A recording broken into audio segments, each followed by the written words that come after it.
Pourquoi Pierre a ôté pour vivre le miracle?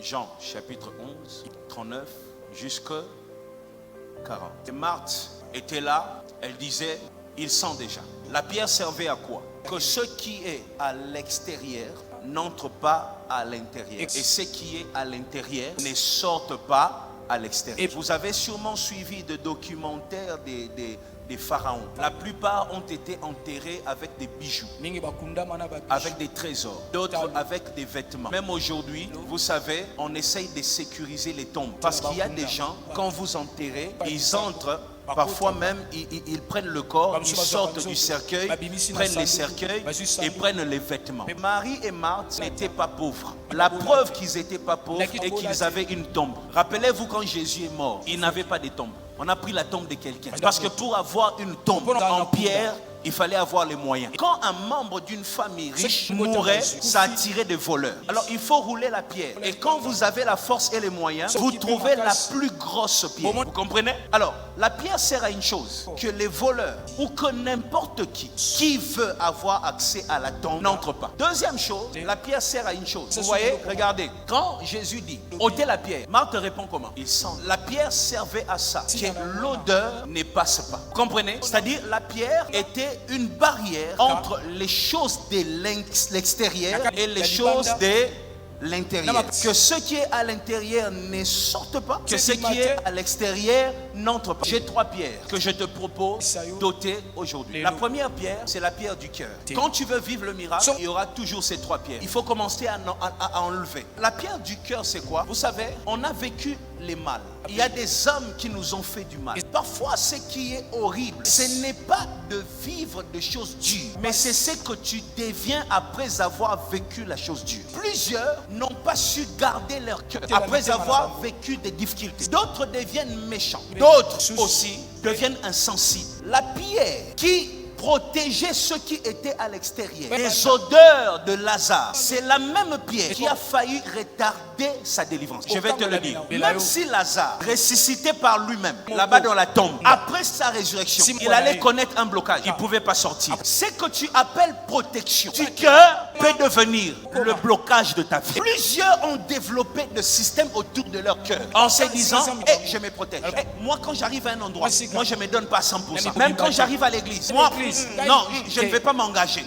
Beaucoup ne se donnent plus à 100% dans des endroits et dans des choses où ils devraient se donner à 100%. C'est quoi leur prétexte? Ils disent, je protège quoi? Mon cœur. En pensant protéger ton cœur, parfois tu t'éloignes de ton miracle. Le cœur dur retarde le miracle. Il y a des miracles qui arrivent que lorsqu'on s'investit à 100%. Et Dieu veut ta foi. Dieu ne veut pas tes doutes. Ôte la pierre du cœur. La Bible dit, garde ton cœur. Le cœur, c'est la partie aussi que la Bible appelle âme. Quand on parle de l'âme, on parle du cœur. Garde ton cœur veut dire garde ton âme. Parce que l'âme, c'est la partie qui renferme les sentiments. Et c'est dans le cœur qu'il y a les sentiments. Voilà pourquoi David dit, il restaure mon âme. L'âme est la partie qui sert de transition entre l'esprit et le corps. Ce qui se passe dans l'esprit se manifeste dans le corps passant par l'âme. Et ce qui se fait dans le corps touche l'esprit passant toujours par l'âme. Quand l'âme est affectée, le miracle est annulé. Quand le cœur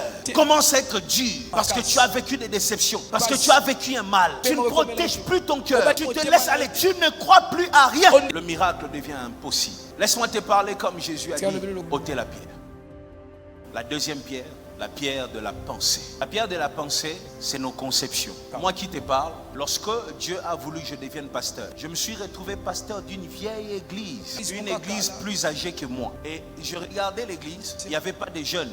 J'avais une pierre dans mes pensées. J'étais pasteur, mais avec une pierre. Combien sont chantres avec une pierre? Combien sont dans le ministère, mais avec une pierre? Lui-même, il prêche, mais il ne croit pas à ce qu'il dit. Beaucoup, plusieurs sont là. Ils disent aux enfants, vous forcez.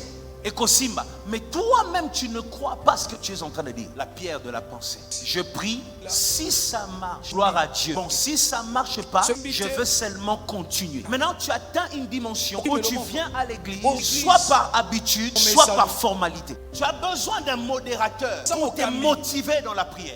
Il suffit que le pasteur te regarde, c'est là que tu te lèves pour prier. Quand il ne te regarde plus, tu t'assois. Parce que la prière est devenue juste une formalité. La soif est partie. La pierre de pensée.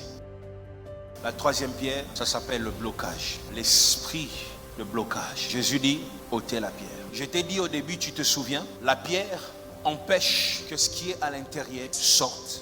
Mais la pierre empêche aussi que ce qui est à l'extérieur entre. C'est comme ça que l'esprit de blocage fonctionne. L'esprit de blocage, quand c'est installé dans ta vie, ça ne te bloque pas seulement toi. Ça ne bloque pas seulement ta percée. C'est un esprit, quand tu veux réussir, ça impose des réalités pour que tu ne dépasses pas la limite. Mais écoute-moi, l'esprit de blocage fait aussi une deuxième chose. Ce qui est à l'extérieur ne vient pas à toi.